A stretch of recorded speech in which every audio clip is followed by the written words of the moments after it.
નમસ્તે. કેટલાક માણસોએ શોર બકોર ઊભો કરી દીધો છે કે ગુજરાતી બહુ અઘરું છે, ગુજરાતી બહુ અઘરું છે.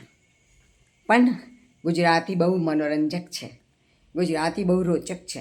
હું કેટલીક રસપ્રદ વાત કરવા માગું છું કે જુઓ આ કેવું કેવું મજાનું છે. જેમ કે અનુનાસિકો તો મેં અહીંયા પહેલેથી દોરી રાખેલું છે જેથી કરીને વિડીયો લાંબો ના થઈ જાય. તો ક થી મ સુધીના વર્ગીય વ્યંજનો છે. એમાં આમ લાઇનસર અઘોષ, ઘોષ, મહાપ્રાણ, અલ્પપ્રાણ ગોઠવાયેલા છે. આમાં કોઈ ફેરફાર ન કરી શકે. તો ક ખ ગ ઘાંગ ચ છ જ ઝ આ ક વર્ગ છે, આ ચ વર્ગ છે, આ ટ વર્ગ છે, આ ત વર્ગ છે, આ પ વર્ગ છે. અનુનાસિકોનો નિયમ એવો છે કે અનુસ્વારની પછી જે વર્ણ આવતો હોય એ વર્ણ જે વર્ગનો હોય એ વર્ગનો અનુનાસિક જ અનુસ્વારની જગ્યાએ પ્રયોજવો. તો જુઓ આ અંગ યણ ન મ એ આ વર્ગના અનુનાસિકો છે અને એ અનુનાસિકો અહીંયા આગળ આપણે અનુસ્વાર તરીકે પ્રયોજ્યા છે. પણ એના ઉચ્ચારમાં આપણે આમ કરવાનું છે. તો જુઓ બોલીએ ગંગા, તો અનુસ્વારની પછી ગ આવ્યો છે. ગ ક વર્ગનો છે, ક વર્ગનો અનુનાસિક અંગ છે અને એટલા માટે એ બોલવાનું ગંગા. હિન્દીવાળા અને સંસ્કૃતવાળા તો લખે પણ આમ જ છે. તો મંજુલામાં પણ આ જ છે એ ચ વર્ગનો છે.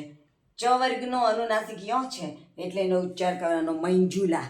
મંજુલા બેનને આ ઉચ્ચાર ના ગમતો હોય તો નામ બદલાવી દે, પણ ઉચ્ચાર તો કરવો જ પડશે મંજુલા. અંજવાળી બેન, તો ટઠી ઢઢણ કુંડલામાં ડ છે તો ડ ટ વર્ગનો છે. ટ વર્ગનો અનુનાસિક ણ છે અને એટલા માટે કુંડલા બોલવાનું. જુઓ આ અનુનાસિક લખ્યો. નંદનમાં અનુસ્વારની પછી દ છે, દ ત વર્ગનો છે. ત વર્ગનો અનુનાસિક ન છે એટલે બોલવાનું નંદન.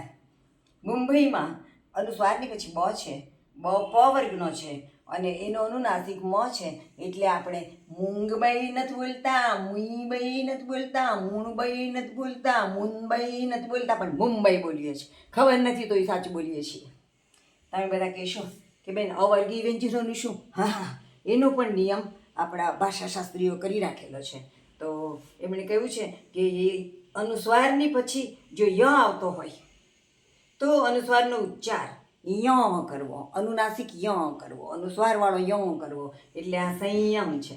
એવી રીતે અનુસ્વારની પછી વ આવતો હોય તો અનુસ્વારનો ઉચ્ચાર કરવો, કરવો, એટલે આ સંપત્સર થયું. અહીંયા શ આવતો હોય, શ, સ, હ એ આવતા હોય તો ત્યાં પણ બધે અનુસ્વારનો ઉચ્ચાર કરવો. સંશય, અંશ, હંસ, બૌંસી. અને પુલ્લિંગમાં અનુસ્વારની પછી અનુસ્વાર છે, અનુસ્વારની પછી લ આવતો હોય તો અનુસ્વારનો ઉચ્ચાર લ કરવો. અને એટલા માટે અહીંયા ડબલ લ અને બે અનુસ્વાર ને એવું બધું દેખાય છે. કેટલાક માણસો ટીકા કરે કે લે એને તો આમ કર્યું, પણ ભાઈ ખબર નથી આ નિયમ પ્રમાણે થયેલું છે. તો રસ પડે એવું છે ને, અતિશય રસ પડે એવી એક બાબત આપણી ગુજરાતી ભાષાની રસ પડે એવી છે. આપણી ભાષા એ તો દૂધ ભાષા છે. એ તે કોઈ દી અઘરી પડતી હશે આપણને?